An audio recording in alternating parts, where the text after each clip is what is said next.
is an old game. This game came out way back in 1997, just probably before many of you were born. And it is one of my favorite games.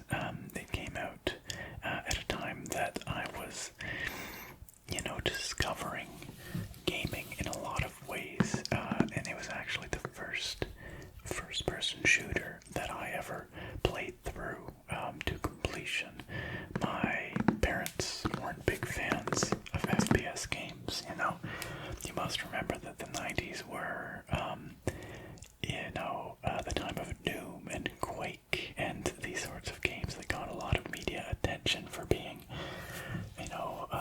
these terrible violent things that were going to warp children's minds or whatever. So, but Star Wars was okay. I was shooting stormtroopers. They're not people. Whatever.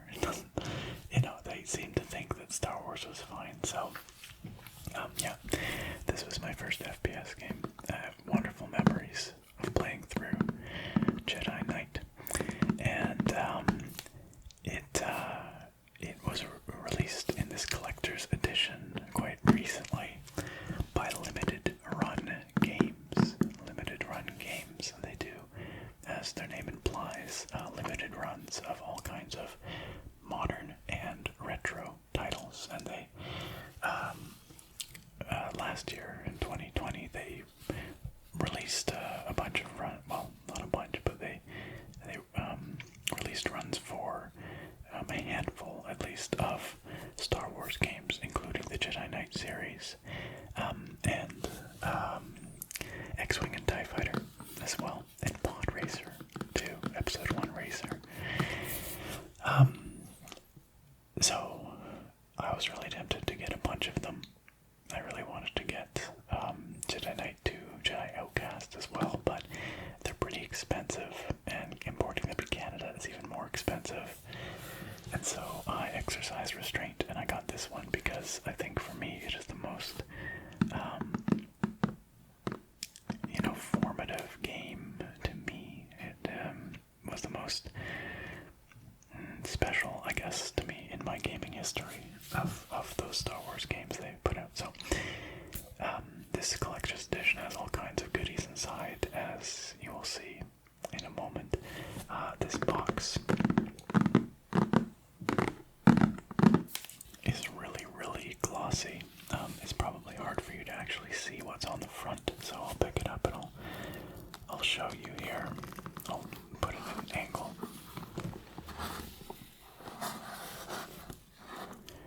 So we have the title up at the top, and we have this lovely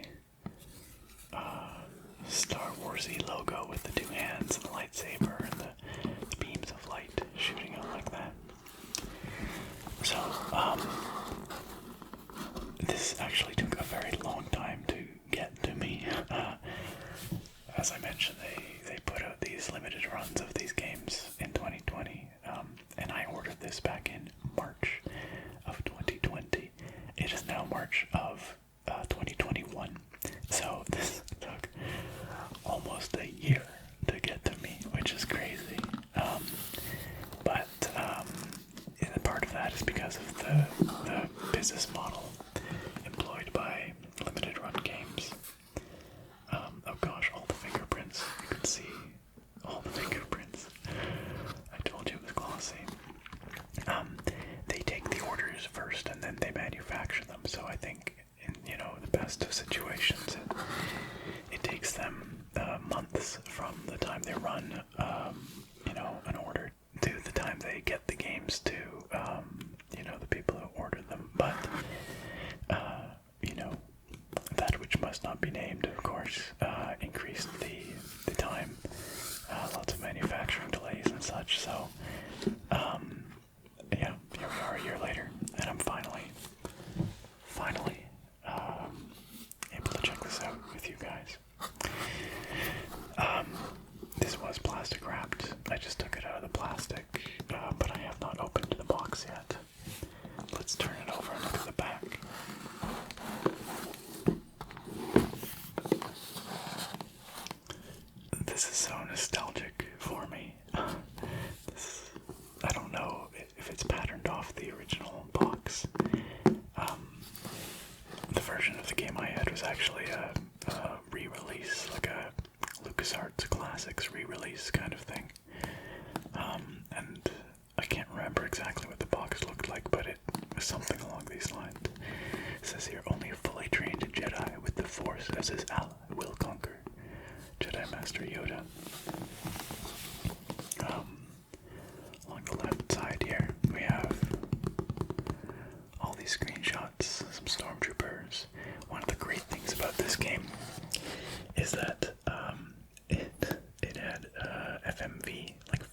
motion video cutscenes between missions with live actors. You can see some of the villains here. This is a Twi'lek named Bok, Dark Jedi. This is Jarek, who's kind of the prime baddie, and this is Saris,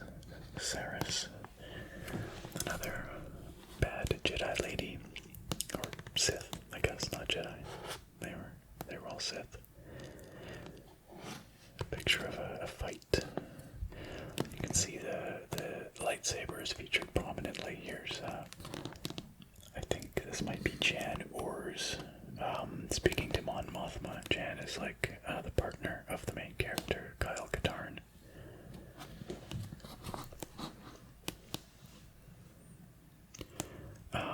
Yeah, lots of fun screenshots there. This is Kyle here. Or is it? Gosh, it's actually hard to tell. No, I think that's actually Mara Jade. She was in the expansion, Mysteries of the Sith. One of the other baddies you fight here, I forget his name. He's a big muscly dude. Anyway, let's read what it says here. Dark Forces set the industry standard for first-person action in the Star Wars universe. Now, Jedi Knight Dark Forces 2 picks up where the award-winning game left off, with even more features and firepower in dazzling 3D graphics. So yeah, this, despite being the first game to bear the Jedi Knight name, was actually the second game in the Dark Forces series. That's why it's Dark Forces 2 Jedi Knight. The first Dark Forces game featured the same character, Kyle Katarn, and it was released, I believe, in 1995, and it was kind of a 2.5D shooter in the way that the original Doom and Wolfenstein were, and it was very much a by-the-numbers first-person shooter, in that you did not have a lightsaber or force powers or anything like that, but this game introduced force powers, which you could put stat points into in an almost RPG-like fashion, and of course the lightsaber. So, and it evolved into this next generation engine at the time, the Sith engine, which was a full 3D, like Quake, for example, and Unreal, which came along a little after, I think, and had these big, sprawling, complex levels. It was really cool. As Kyle Katarn, you must acquire the lightsaber and learn the ways of the Force to become a knight. Confront old foes, Greedo, Bosk, and stormtroopers. Okay, that's hilarious that they actually say that there, because you don't literally fight Greedo, because as we know, Greedo was shot in the cantina in A New Hope, and this game takes place a year after Return to the Jedi, so Greedo is very dead by this time.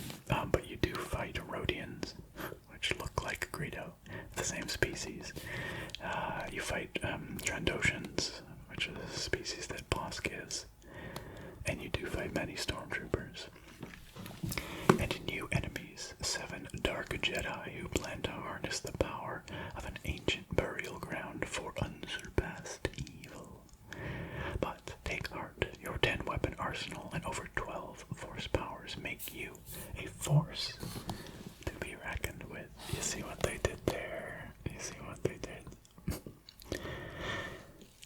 Mysteries of the Sith, which actually I never played through. I didn't have the expansion, so I'm still to this day I've never played Mysteries of the Sith. Anyway, I've got some other features here: single or multiplayer gameplay,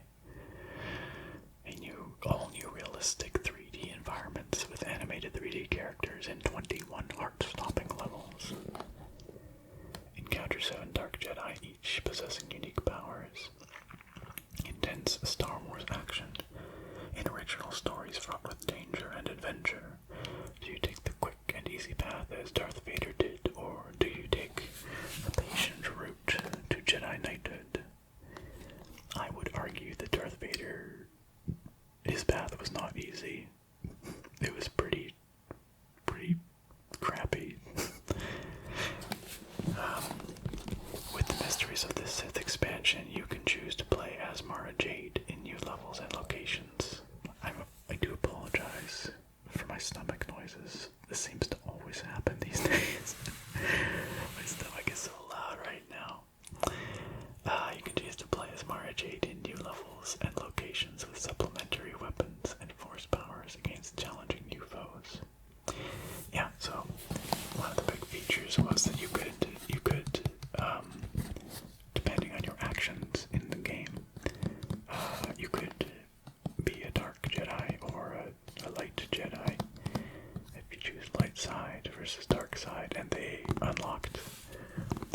different sets of force powers, but also different endings to the game, basically. Choose wisely, and may the force be with you.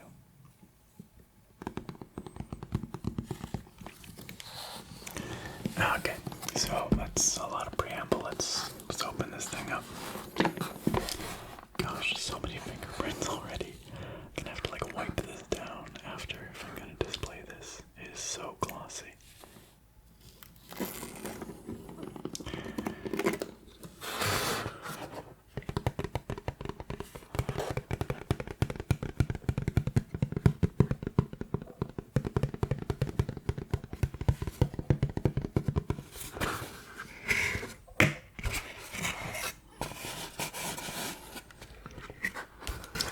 This nice collector's box. This is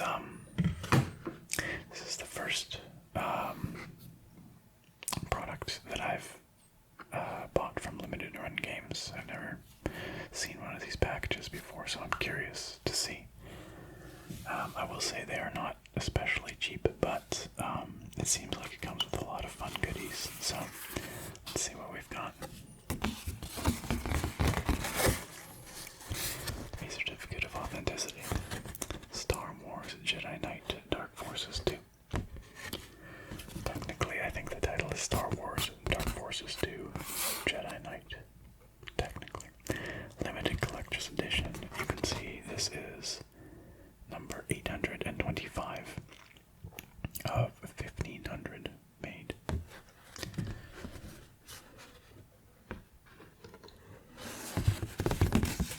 This is kind of nice, heavy, textured cardstock.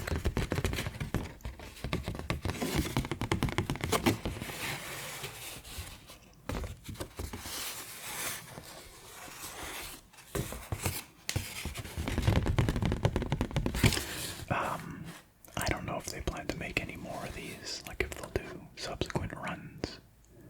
I kind of hope they do, because like I said, I sort of want to snag some others.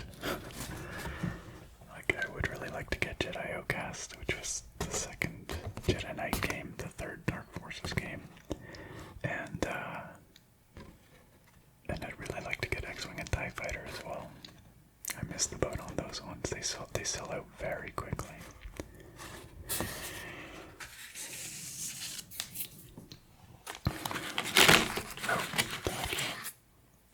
Oh, okay. So this is, what is going on here? This seems like overcomplicated.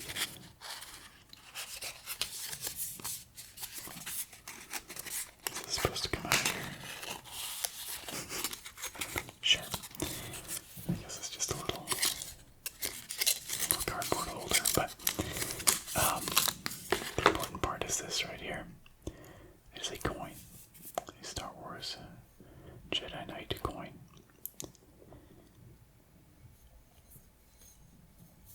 Or a medallion, perhaps. It's actually pretty hefty. It's very solid.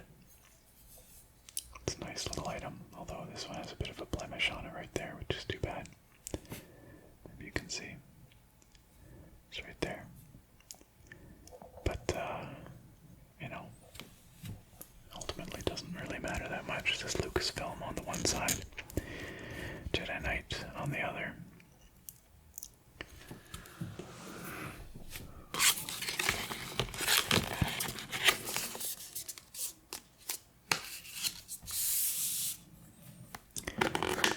What else do we have here? We have an enamel pin, which is kind of tough to get out here, so I'm going to have to pull out this whole section, but let's do this part first.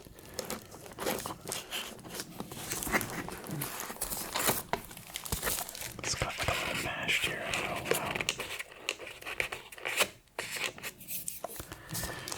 Wow. Okay, so this looks like a SteelBook, or steel case, or whatever the heck they call them.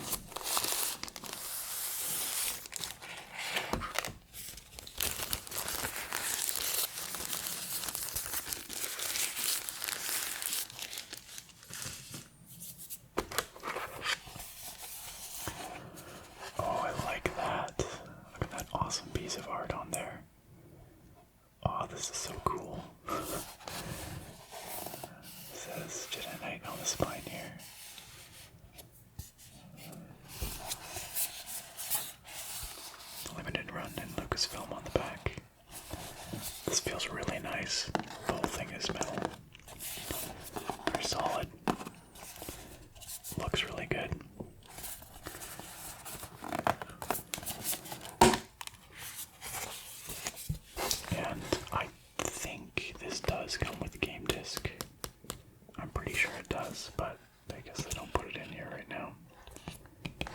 But the inside looks nice too.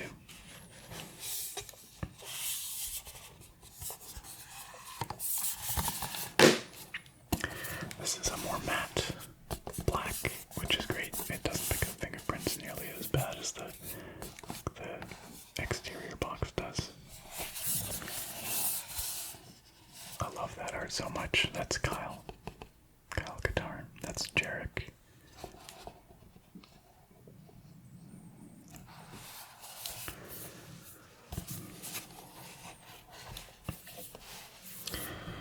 Okay, what else?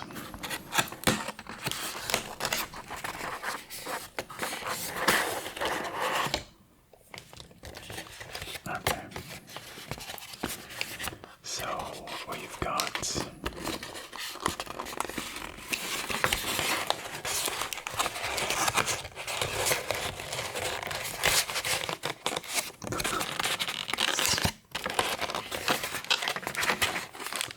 harder to get out than it looks like.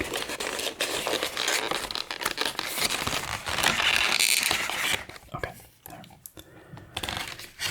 This is a USB drive, a Lucasfilm branded USB drive. This is kind of a rubberized exterior.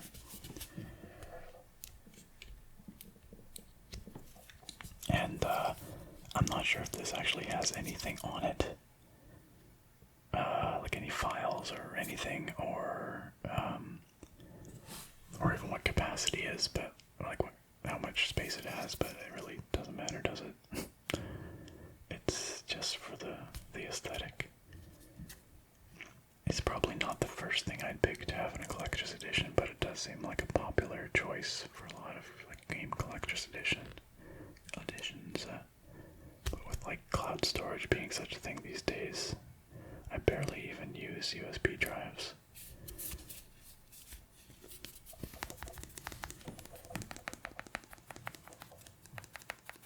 Anyway, that's the thing. Okay. I think this is just an empty piece of packing material. Makes nice sounds though.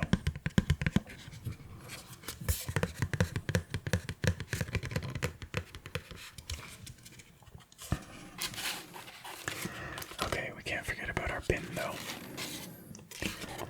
Our enamel bin.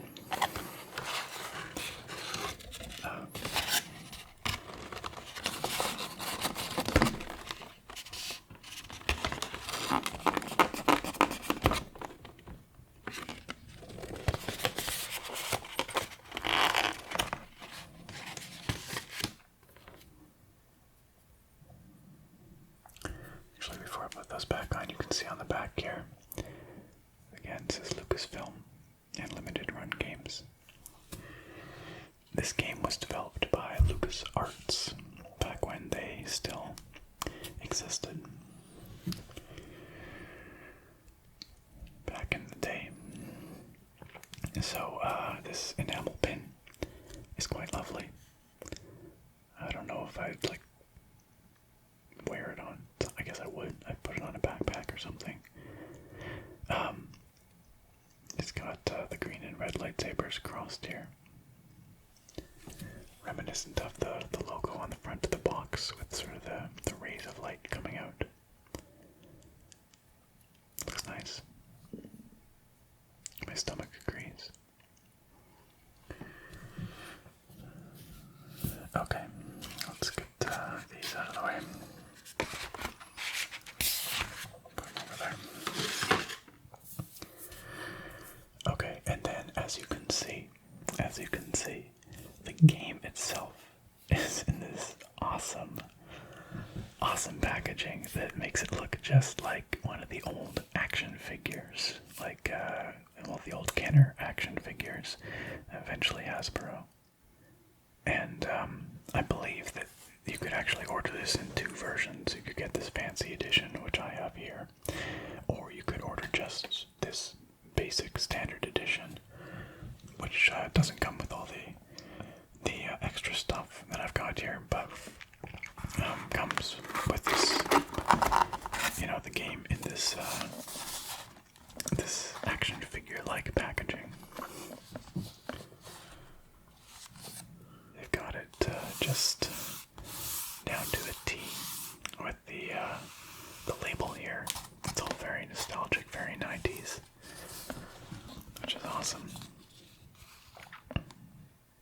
And this was the art that was on the original jewel case for the disc, I believe. I do remember this art. Once again, Jarek and Kyle.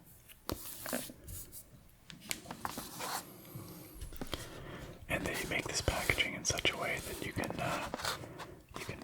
open it up with these little doors on the back here, I guess, without having to destroy everything. What is this? Star Wars Jedi Knight Dark Forces 2. You're supposed to cut it out. Maybe you're not supposed to, but have an adult cut along the dotted line. But why? The Force is with you in all these Star Wars PC blister packs. Yeah, so here's all the games. The original Dark Forces. Then this one, Dark Forces 2 Jedi Knight. Then Jedi Knight 2 Jedi Outcast, which I guess they dropped the Dark Forces part of the name for that. Then Jedi Academy, also very good, although I think I did prefer, well, that's a hard one. Jedi Academy had some really cool, like, dual saber stuff. Episode 1 Racer, really good, like a surprisingly excellent racing game. X-Wing and TIE Fighter, oh god, I want them so bad. And Republic Commando, which they interestingly just recently re-released for, I think, PS5, I guess, or 4, I don't know, PlayStation and Switch, I think. And just like the old action figures, you can collect them all. There's a little checklist on the back here. Fun little UPC-proof purchase down here. They really went all out in making this look authentic. Make it look like something from that time. That's fun. I don't know exactly how we get this open without damaging things, but there's a little tab here, but I really don't want to wreck this. Tell you what, I'm gonna figure that out. Give me a moment. Okay, so I just slipped a knife under this edge here to kind of pull this up without damaging things. And I think I can just probably open this up now. Actually, you know what? Let's just keep using the knife. I think that's the best way to avoid any damage.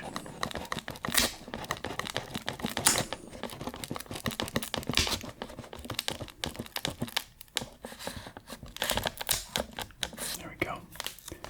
I just like to keep my stuff nice, you know. Don't want to cut towards myself. Freak you guys out. We'll switch hands here.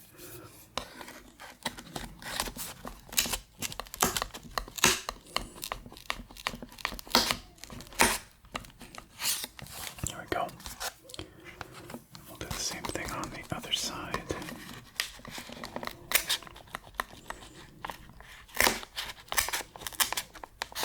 Very good.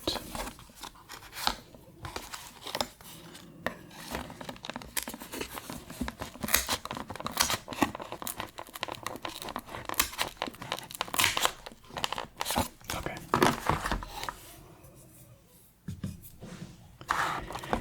Okay, I think we can open this up now.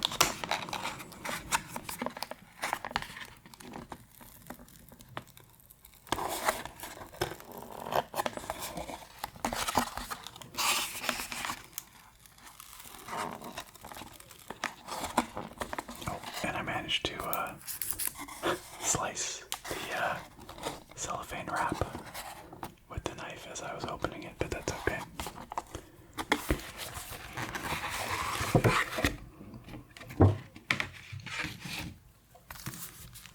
So this comes plastic wrapped, and they've actually rotated the insert booklet here. I guess so it fits in the packaging better. I'm not quite sure.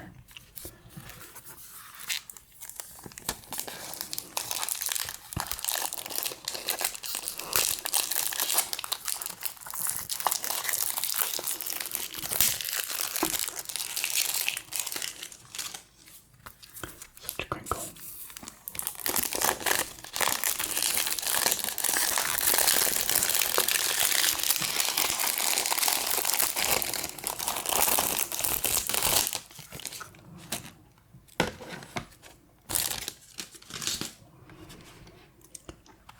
Now, of course, I don't really need the disc of the game here. I own it like 3 times already. I own it on Steam, I own it on GOG, and I have my old physical disc still from the 90s. But I guess now I own it 4 times. Who uses physical media these days anyway? But this is all about the nostalgia, of course.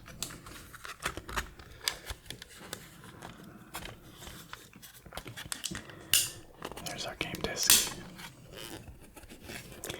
So it's got the same art on it that we saw on the front of our steel case over here, which is where I'll move this to in a moment. And then the booklet here, it's double-sided. That's kind of fun. One side is upright this way, the other side upright that way. And this is kind of a fun little detail that you might not notice. But this background here is actually the background on the main menu of the game. It's this kind of color and texture, so that's fun.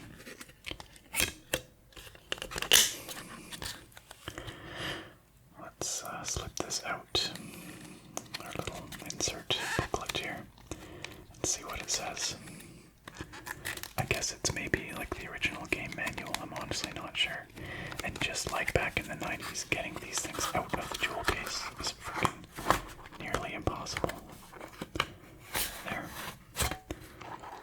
I munched up the edges of so many of these little CD booklets on my music, like my audio CDs and my game CDs back in the day, taking them out and putting them back in.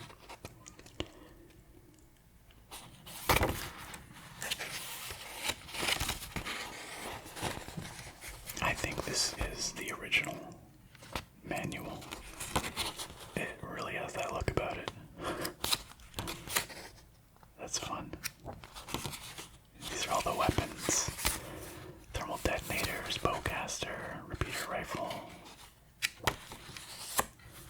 concussion rifle, lightsaber, back to tanks. Other inventory items, keys, IR goggles, power-ups, you could get armor, health, of course. This is ammo over here.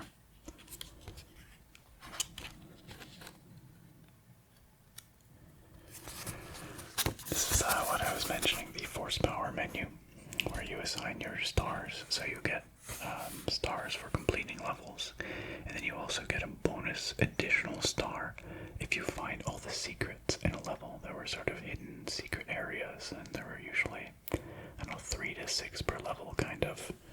And if you found them all, you got some extra, loot stuff. Well, not loot, but, items. And then also an extra star to assign, as you will, to your force powers after each level.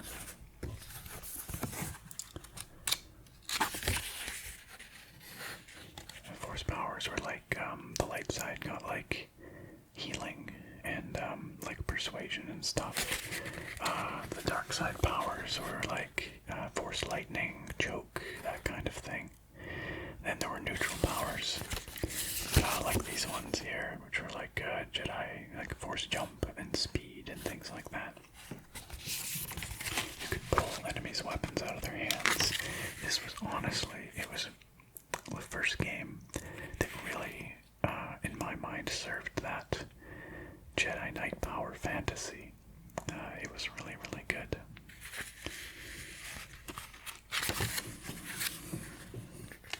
It's talking about the abilities here. Characters: Kyle, Jan, Ron. Down here, Ron is, he was a Jedi who was a friend of Kyle's father, and he's hunted down by Jarek. Morgan Katarn, Kyle's father. Ouija, the family robot. It was, well, I thought it was a well-written story, but also I was like 10, so, but I think it holds up okay. I think it's pretty well done. I haven't played through the game in many, many years, so, Gork and Pick, that's right. These guys, they were Dark Jedi. Maw, he was the one, the big beefy guy we saw in the screenshots on the box. Saris, Yun, all Dark Jedi.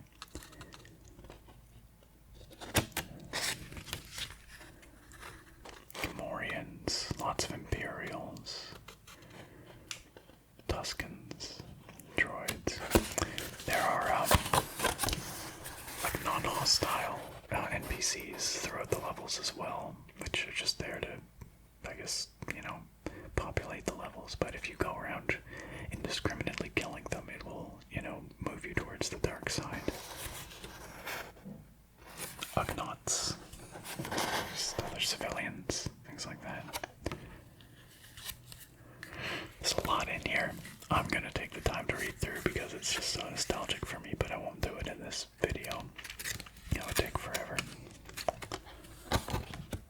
And we actually have some other stuff left to look at here, so. But you know what? Why don't we read the backstory here? Which is clearly supposed to be kind of reminiscent in the way it's presented here, reminiscent of, the opening crawl in the Star Wars movies. It says here, backstory. You play Kyle Katarn, the mercenary hero from Dark Forces who successfully infiltrated the Empire. Jedi Knight Dark Forces 2 continues the story of Katarn as he embarks on a quest into his past and learns the mysterious ways of the Jedi.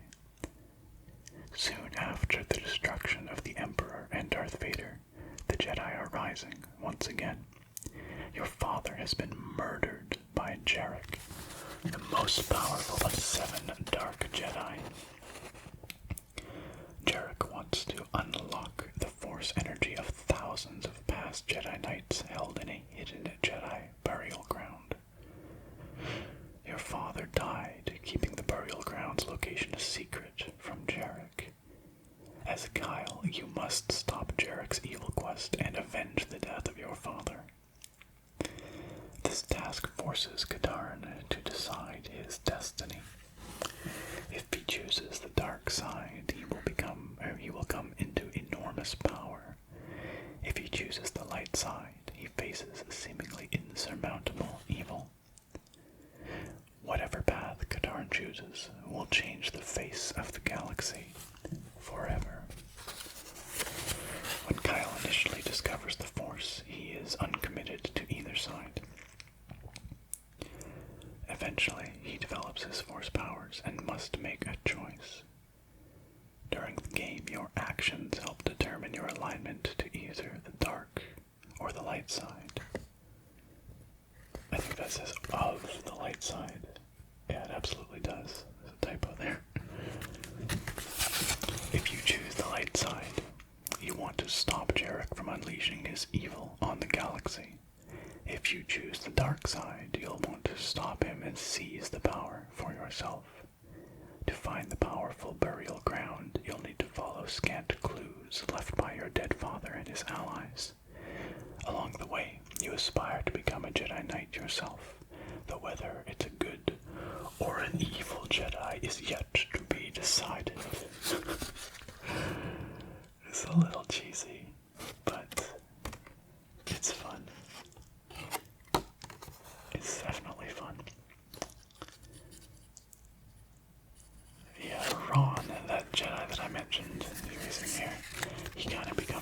figure, kind of. I mean, it's not a huge spoiler, but he actually dies in the opening cinematic, so it's his Force Ghost that sort of mentors Kyle. Right there.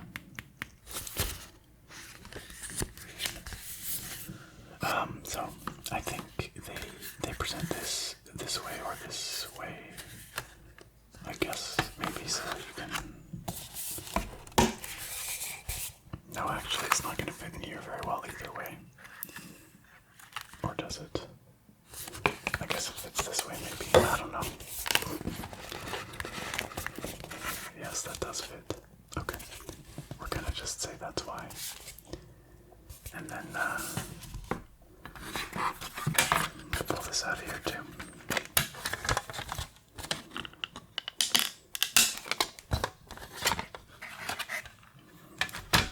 Put it in here, just because.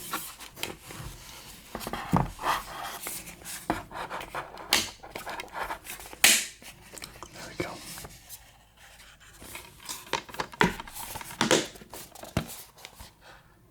Very nice.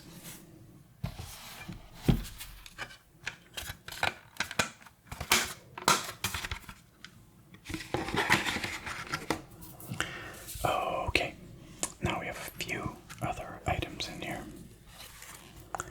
We have a big poster, I believe, which is going to be really hard for me to show to you on camera here, but I'll show it to you piece by piece, I guess. This is actually bigger than I thought.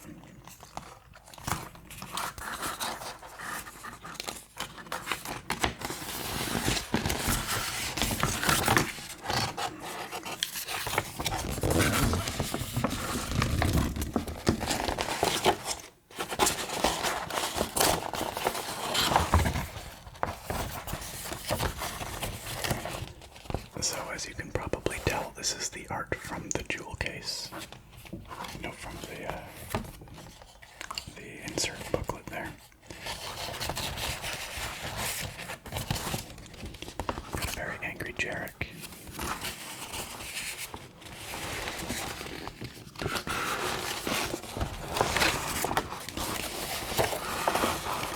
And a very righteous Kyle.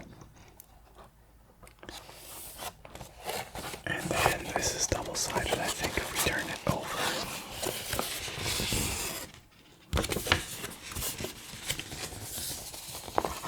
Yeah, we get that super badass art, like on the front of the steel case book there.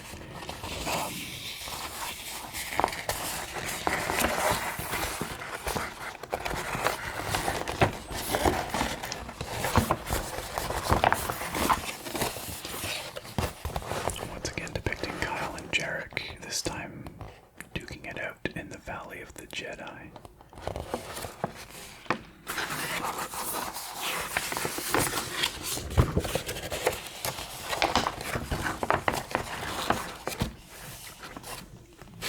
I think this piece of art's really cool.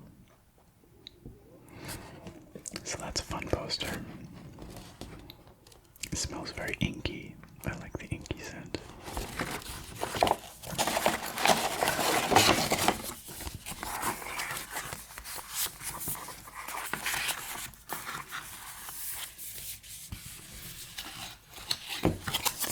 Guess we can get rid of that. No real reason to hang on to it.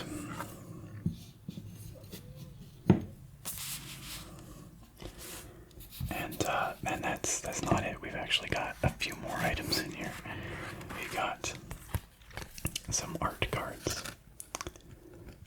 This is one of the evil Jedi. I think this is Gork. Is that what his name was? I actually forget. But he's like the partner to the tiny guy. Gork and Pick. I'm pretty sure it said they were.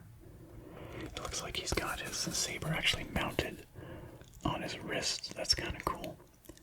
I don't think he uses it like that in the game. I guess this could be Maw as well. It's hard to tell. But this is a piece of concept art you can see actually from January '96. So this would have been, early in development.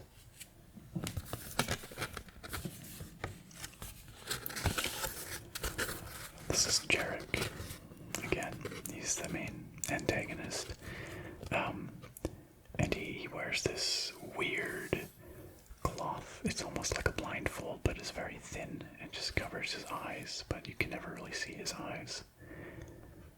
And he's got this very Sith-like countenance.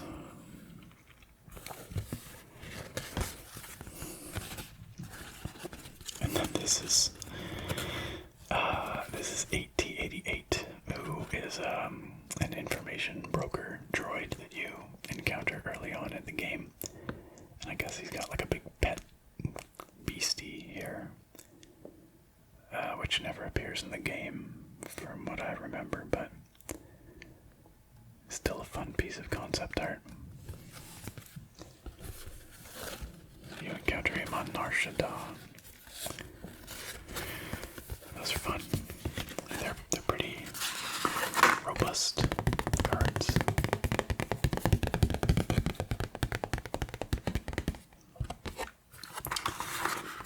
Thick cards. And then, yes, okay. Then we've got this little insert, which is sort of its own little thing. They call it a retrospective essay, so I think they went and actually got some input, maybe from the developers, the original developers, on the development of the game. This is actually something that I was kind of looking forward to checking out. I hope it's interesting. Let's take a look at it.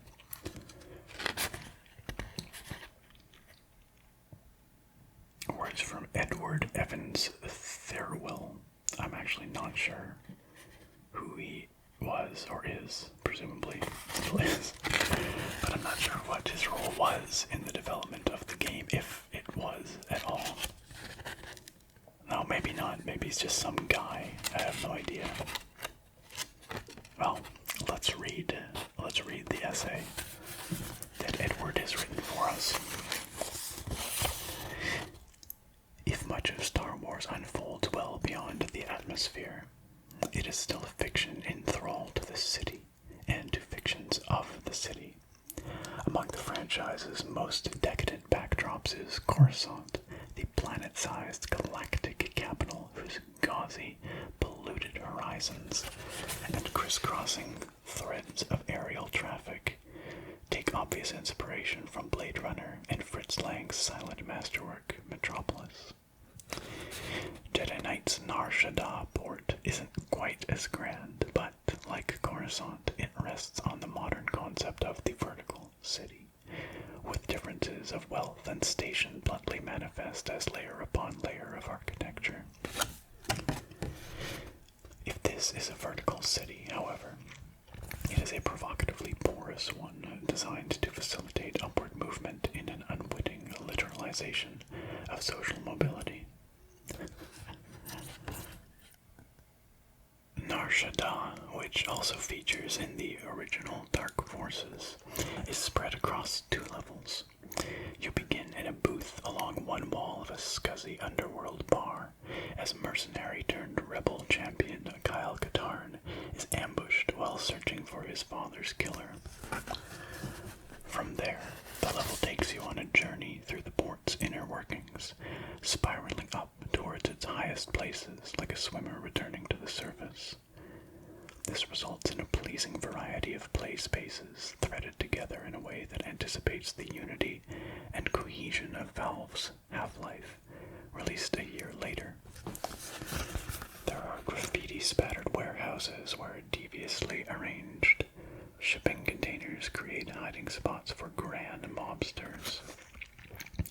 There are loading bays vast enough to park a dozen Millennium Falcons end to end. There are precarious paths along metal canyons, their greebled panels disappearing into the darkness. Yeah, that first level is pretty iconic. And again, one of the things that really struck me about this game was the size, the scale of its levels. They just seem so open and vast for the time.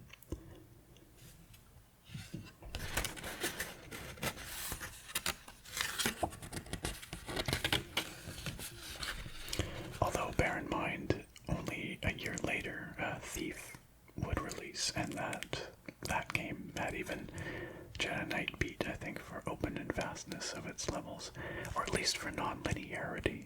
In terms of absolute scale, maybe Thief still, or Jedi Knight still wins, but... And I should point out, I don't plan on playing any of the game in this video, because it's not like a super relaxing game. You know, it's kind of Star Wars shooting. But if you guys are interested in seeing it in action, do let me know in the comments, because I could certainly be convinced to do a video showing off the first level, just for fun. Often you'll venture into crevices not designed for human access, scuttling along the diagonal girders that line elevator shafts, or braving conveyor belts where crates form an endless obstacle course. Along the way, you'll meet other kinds of machines, Jedi Knights, civilian bystanders, tending counters, or ambling about in control rooms without even a chair to sit on. It's true, they just kind of wander. Whether you slay or spare them, together with your choice of force powers later in the game, determines whether Katarn veers towards light or dark at the end of the game. The city workers are, in other words, both there for ambiance and as a means of self-characterization for the player, abject creatures who serve a function even when left alone. Nar Shaddaa's verticality and emphasis on manipulating this stage machinery probably weren't conceived with any kind of social critique in mind. Rather, the game follows on from the vertiginous puzzle box design of Dark Force's finest levels. One of the 1995 game's touted advantages over its inspiration, Doom, was the ability to stack rooms atop one another. Yeah, the original Dark Forces, while I never did play all the way through, I have played a number of the levels, and it is also quite open and remarkably vertical for a game from 1995. Jedi Knight's fully polygonal 3D environments take this aspect a lot further, and Nar Shaddaa is as treacherous a work of vertigo as you'll find in any game playable today. Elevated foes, sometimes tucked inside fan vents that aren't obvious until you pass by. Force your eyes to the ceiling. That's very early in the first level. You get ambushed by a Rodian hanging out in a fan, like fan vent, I guess, in the ceiling. At the same time, the narrow walkways, pitfalls, and the occasional Rodian sharpshooter beneath a walkway drag your gaze to the floor. This to and fro along the y-axis defines much of the game, that's true. As your quest to avenge Katarn Sr. leads you to Imperial bases and a long-forgotten Jedi shrine. The Force, when Katarn eventually discovers his affinity for it, because of course you do, thrills less in combat than in the act of traversal. A Jedi Knight's greatest tricks, you learn, are the ability to leap hundreds of meters or force sprint across a bridge before it retracts. Jedi Knight's conventional weapons also resonate with the environment design in gentler ways. Arcing thermal grenades encourage you to keep the high ground, while slow-moving blaster bolts call attention to the sheer scale of some chambers. It's true, actually, the blaster bolts move at a kind of leisurely pace. You can sort of watch them traverse these immense levels, or, spaces. There are some very large spaces in the game.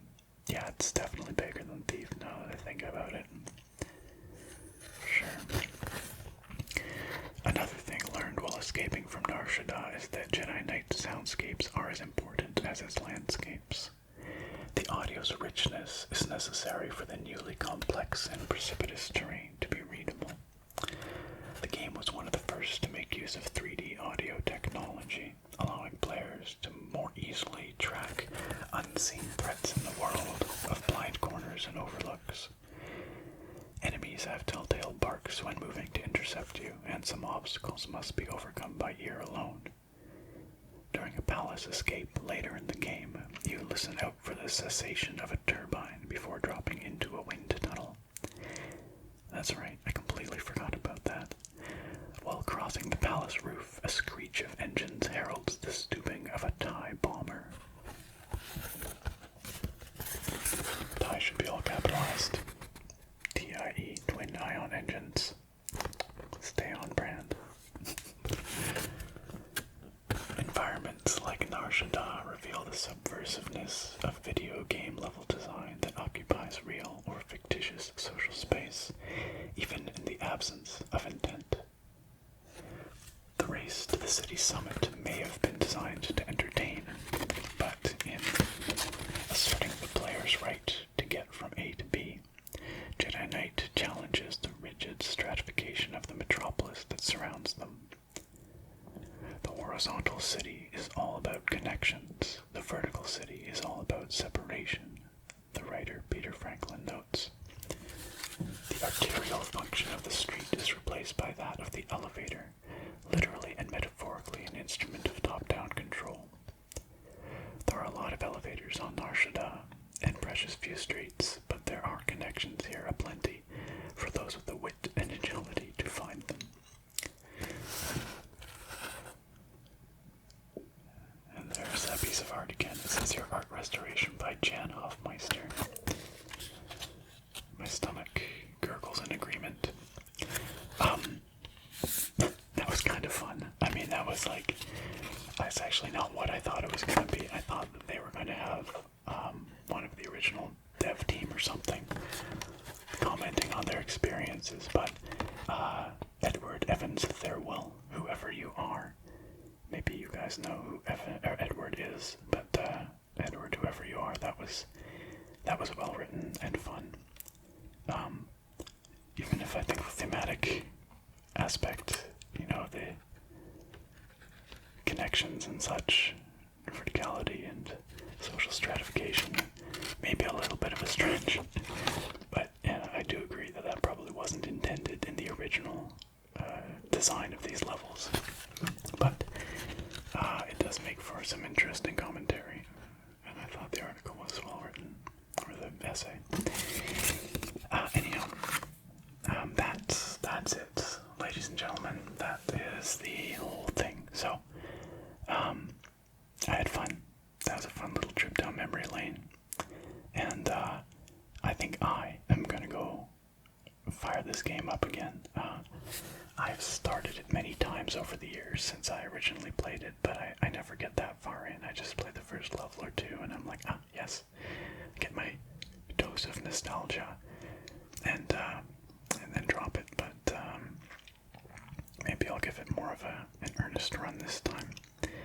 It's been a long time, probably like over 20 years. So, yikes, time flies. But I had a lot of fun with this collector's edition unboxing from Limited Run Games. Like I said, this is my first experience with one of their products, and I like what they've put together here. I do think it's maybe still a little pricey for what you get, but in this case, this game, like I said, means a lot to me. It's a very formative game for me, so I'm glad to have this collector's edition.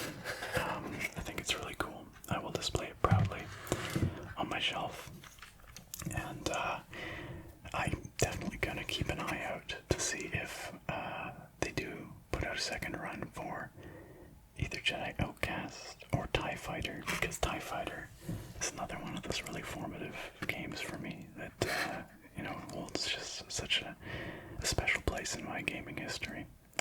And I would like to hear from you guys what those games are. What are some really formative games for you in your gaming history? That defined who you are as a gamer, and that maybe are responsible for some really foundational gaming memories. Feel free to leave a comment down below and let me know what some of those games are for you. And like to see some Jedi Knight gameplay. Like I said, I know it's not the most relaxing game ever. It's not a sort of ASMR game, but I think it would be a fun thing to play through the first level or something, if you guys are interested. Like I said, I think you could twist my rubber arm, so please let me know down below. Alright, well, I hope you enjoyed this video. I hope you found it tingly. I hope you maybe found it nostalgic, or at least interesting if this is a game that you didn't know about, never heard of before, whatever. And I look very forward to having you back here next time. Farewell for now, my friends.